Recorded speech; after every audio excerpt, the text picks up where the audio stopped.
Story number 2. Who will win the war on drugs and the battle to wake up Americans? There's been a lot of story that's surfacing in about drugs and the drug war, the drug trade, drug bust all over the country.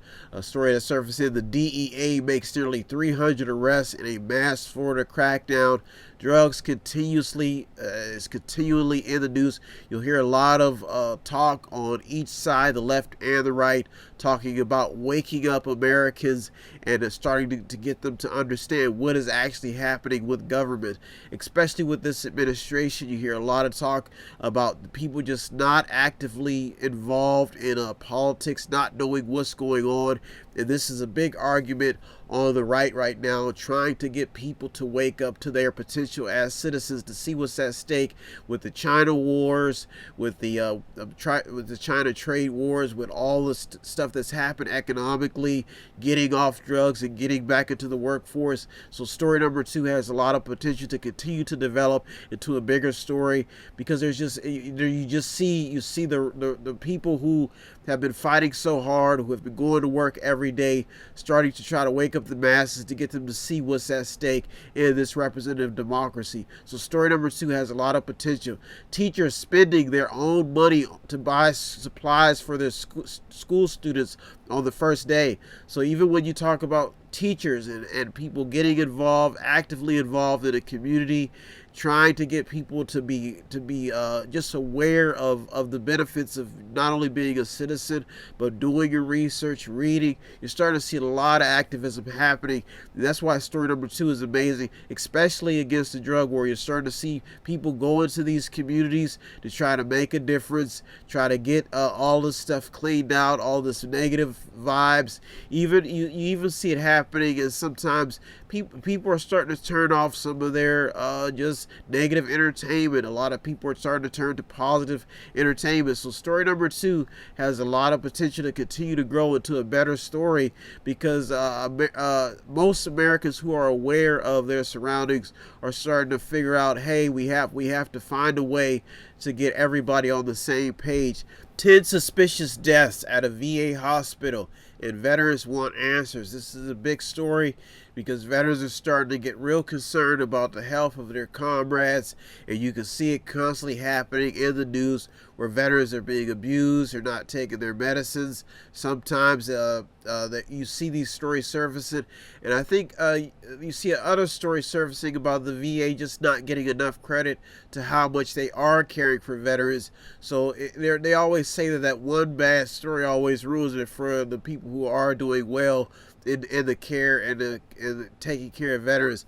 But when you see 10 suspicious deaths at a VA hospital, this really will get a lot of America's attention. Like I said, these stories are waking up the masses.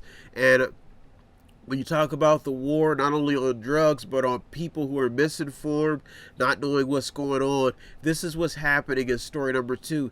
And that's why it has the potential to be a bigger and continue to grow as a bigger story, especially when you're dealing with veterans. There was another story about, I guess, a veteran was given the wrong medicine, and he ended up dying. So this story has a lot of going on in it. Government warns young people and pregnant women to use marijuana. So taking a little bit of attention off the veterans and back down to other things, the government is trying to get the attention of the public. Some agencies, even when you talk about vaping and how a lot of teens and women who are pregnant are not using the proper care to have children nowadays. With all this technology, so much of the me environment, it's very hard to keep up on what's actually happening.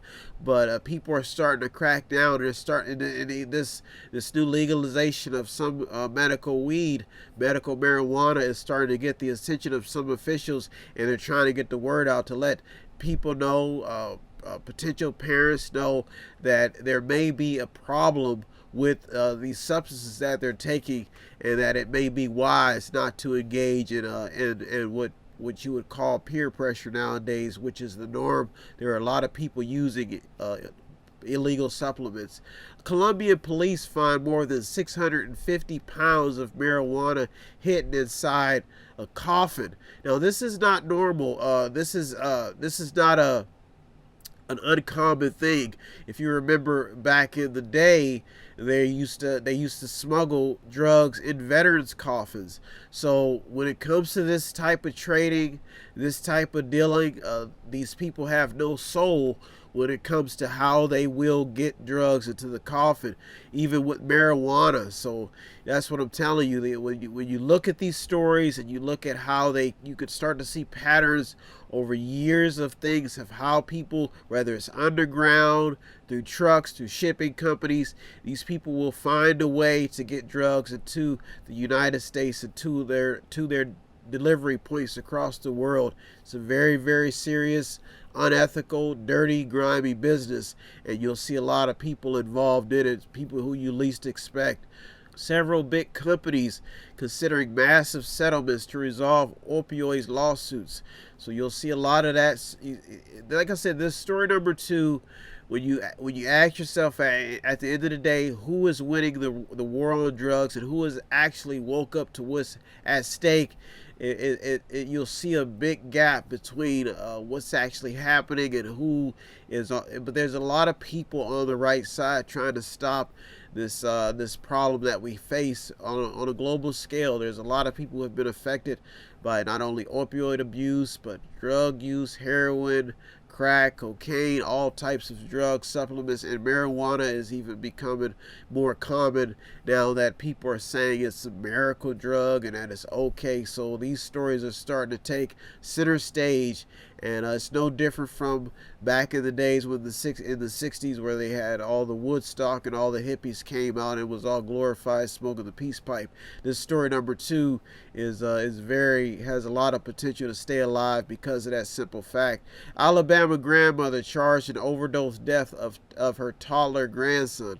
So these stories don't seem to be letting down when it comes to the drug problem, the drug trade, who's winning the war on drugs, and how these stories are staying alive, and the battle to wake up Americans to see that it may be better for them to try to do the right thing, to stay clean, find something constructive to do with their time. Some people are just walking away from all of the craziness and trying to find some place to have a normal life. So story number 2 definitely has a lot of potential. You're the Mediator, me, Brian Westford. It's my duty every week to give you the top 8 headlines developing news stories.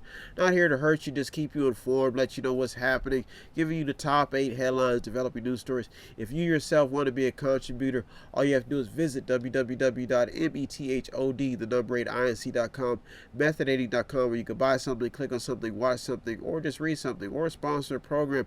Every little bit it counts. Constantly reminding my audience that I'm just a mediator. The news outlets, the journalists, the people on the front lines of just getting the stories deserve all the credit. I just navigate the news every week, going through over 200 to 50 or more stories every week to keep my audience informed. So if you yourself want to be a contributor, all you have to do is visit www.method8inc.com, method8inc.com, where you can buy something, click on something, watch something, or just read something. If you need help, then dial your operator. Have no fear, fellow citizens. The Mediator is here.